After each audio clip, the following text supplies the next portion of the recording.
안녕하세요, 정진주식TV입니다. 네, 오늘도 내용 시작 전에 구독과 좋아요는 필수적으로 눌러주시고, 여러분들 제가 증시를 계속 얘기 드리잖아요. 결국에 제일 중요한 거예요. 그러니까 이게 상승장에는 여러분들이 증시를 안 보고 매매를 하셔도 되고 투자를 하셔도 되지만, 이 하락장에서는 증시를 무조건 보셔야 됩니다. 그래서 제가 얘기 드리는 관심주도 마찬가지로 아무리 다음에 시세가 나올 종목이더라 하더라도 증시가 이렇게 내려가고 있으면 이 단가가 아무리 싸게 잡았든 한들 당연히 매도 심리가 좀 강화되면서 좀 조정이 좀 나올 수가 있습니다. 그렇기 때문에 항상 여러분들께서 시장을 좀 집중적으로 좀 보셔야 되는 시기가 지금이 아닐까 라고 얘기를 좀 드리고요. 자, 그러면 오늘 증시 간단하게 제가 좀 설명을 드리면, 사실 우리가 계속 고민하고 우려했던 부분, 바로 이 FOMC가 끝났음에도 불구하고 여러분 이 네모박스 보이시면 8월 중순 고점 찍고 거의 지금 30일이 넘게 30거래일이 넘게 원웨이 하방으로 좀 내려오고 있어요.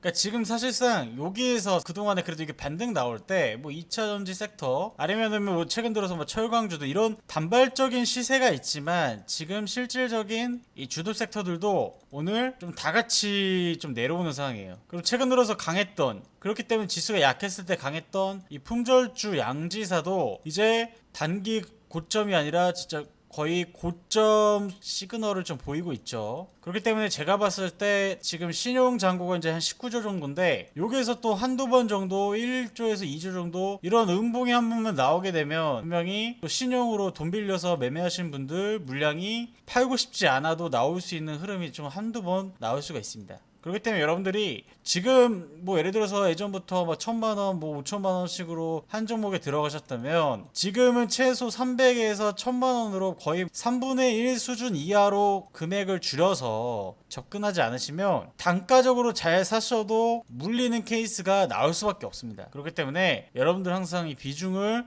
지금은 욕심 부리기보다 최대한 안전하게 매매하는 걸로 좀 방향을 잡으시는 게 좋겠고요. 그 이유는 사실상 우리나라 수준의 문제보다는 결국에는 이 나스닥이죠. 그런데 여기 12월에 중요 분기점 지수를 깰 때마다 음봉이 이렇게 커졌잖아요. 근데 지금 어떻게 되고 있나요? 지금 딱 여기 구간을 깨려고 하고 있어요. 지금 이게 딱 200일선입니다. 그러니까 일봉상 200일선이니까 주봉상 100일선인데, 주봉상 200일선은 그동안에 깬 적이 없어요. 나스닥이 깼어도 바로 반등이 나왔던 이력이 있는데, 지금 다시 여기를 하락을 이탈할 가능성이 좀 높아지고 있죠. 그런데 여기가 만약에 매도세로 좀 전환이 되면 사실상 이제 어디까지 내려갈지 예상하기가 어려운 거예요. 왜냐면 여기서 반등 나왔을 때 이제 더 이상 내려가지 않는다라고 주장했던 다양한 투자자들도 여기를 깨는 순간부터는 이 심리적으로 영향을 받을 수밖에 없겠죠. 사실상 우리나라 증시 문제보다는 결국엔 미국이 그동안에 원래 여기에서 유동성을 풀었잖아요. 그러니까 사실 여기에서 유동성 푸는 게 아니라 그냥 지금 경제 수준을 인정하고, 원래 장기 L자형, 사실상 20년도 3월에 주식 투자하셨던 분들은 많이 아실 거예요. 사실 이 V자 반등은 아무도 예상 못했죠. 근데 원래 L자 형태로 이 장기 저성장 형태로 갈 줄 알고 대부분들이 좀 조심스럽게 투자하는 시점에서 이때 FOMC 연준이 금리를 내리고 유동성을 무지막지하게 풀었죠. 08년도에도 풀었는데 이때도 경기 침체가 갑작스럽게 오다 보니까 여기 구간을 회피하려고 유동성을 많이 풀었습니다.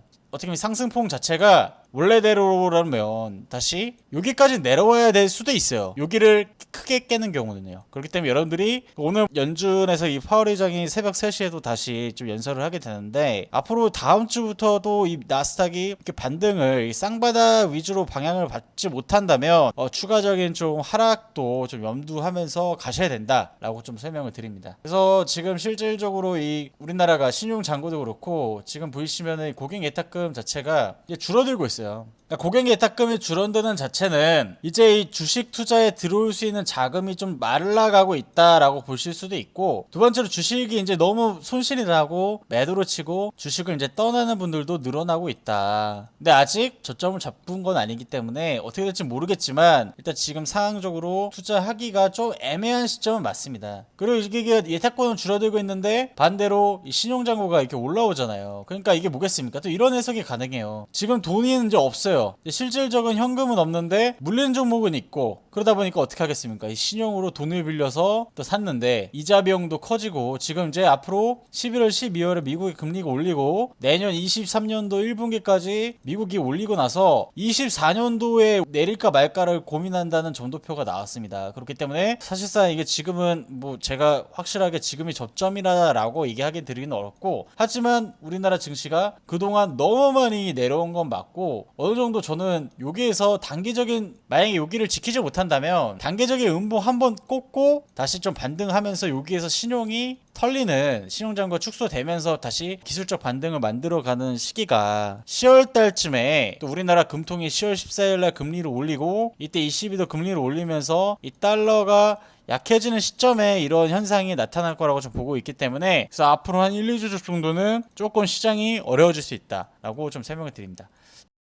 자, 그러면 오늘 제가 시장 얘기만 하고 끝날 건 아니고요. 오늘 관심 종목 딱 한 종목만 갖고 설명을 드리도록 하겠습니다. 지금 시장이 제가 안 좋다고 얘기를 했잖아요. 시장에 조정이 나오고 있다고 얘기 들었는데, 그럼에도 불구하고 지금 준비를 하는 종목이 있다면 여러분들은 어떻게 하실 겁니까? 당연히 기회를 보시고 매매 타이밍에 동참을 하시는 게 일반적이겠죠. 물론 비중은 줄여서 투자하시는 게 맞습니다. 그래서 제가 오늘 얘기 드릴 종목은 바로 이 로보티즈예요. 로봇 관련주입니다. 작년 10월부터 징스가 빠졌잖아요. 1월 말까지. 근데 보시면 이 로봇 섹터는 시장 하락기에 엄청난 시세를 분출했습니다. 그랬던 로봇 섹터가 다시 6월달 이후부터 조정을 받다가, 제가 계속 얘기 드리는 부분이랑 비슷하죠. 시장이 그렇게 빠지고 시장이 내려오는 상황에서 저점을 높이면서 올라가는 종목, 그 종목 뭐겠습니까? 바로 로봇 섹터입니다. 로봇 섹터 자체가 지금 다시, 로보티즈가 지금 전고점을 향해서 좀 트라이를 하고 있는 거예요. 그러면 이렇게 좀 보시면 돼요. 이런 윗골이나 이런 데에서 여기에 계셨던 분들이 이제 버티면 가겠다 하는데 여기서 음봉이 꽂으니까 여기서 이탈되는 물량도 좀 상당히 많을 수 있다는 것이죠. 그래서 여러분들께서 지금 제가 봤을 때 충분히 여러분들이 여기서 이제 천천히 모으시기만 하시면은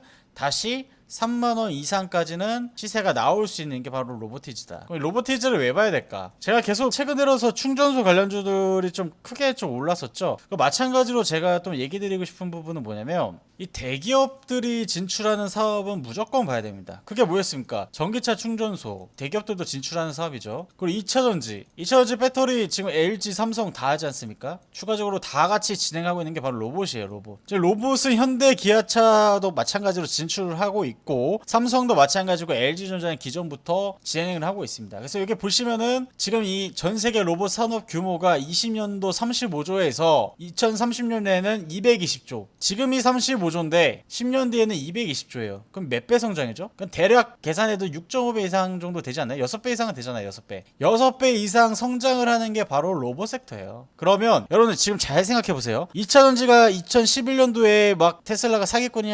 아니냐에다가 1차 상승 이후에 이렇게 가다가 20년도 21년도에 한번 주가지수가 올라가면서 이렇게 갔다가 눌렸다가 지금 다시 이렇게 가고 있잖아요. 근데 여기 시점이 지금 현재 실적을 내고 있는 상황입니다. 자, 그러면 로봇 섹터가 그동안에 이런 상태를 지나서 저는 이게 12월 이후에 이렇게 1차 펌핑이 되고, 지금 저는 이런 구간이라고 생각을 해요. 이런 구간, 이제 기간 조정 구간이다. 만약에 이게 2020년부터 2030년으로 딱 시차를 제가 좀 설명을 드리면 좀 크게 보여드리겠습니다. 자, 이게 2020년이고 이게 2030년이라 쳐요. 이때 시장 성장성이 220조라고 얘기를 했고, 2020년도에 여기에 35조입니다. 지금 딱 여기에요. 근데 실질적으로 작년 12월부터 돈이 들었죠. 그럼 제가 봤을 때 이 종목, 이 섹터는 어떻게 할 거라고 생각하냐면, 1차 시사 이렇게 나오고 그 다음부터 이제 실적이 막 크게 바로바로 나오진 않겠죠. 그래서 이렇게 하다가 여기가 바로 실적을 뽑아내는 시기. 그럼 제가 여기 구간을 저는 여기라고 얘기를 드릴게요. 지금 현재 여기다. 길게 봤을 때입니다. 10년 단위로 봤을 때는 지금 여기에서 1차 시세 나오고 다시 여기로 가려는 움직임이라고 여러분들 좀 보시면 되고, 짧게 보고 올해까지 본다고 하면은 이 종목은 지금 이렇게 하고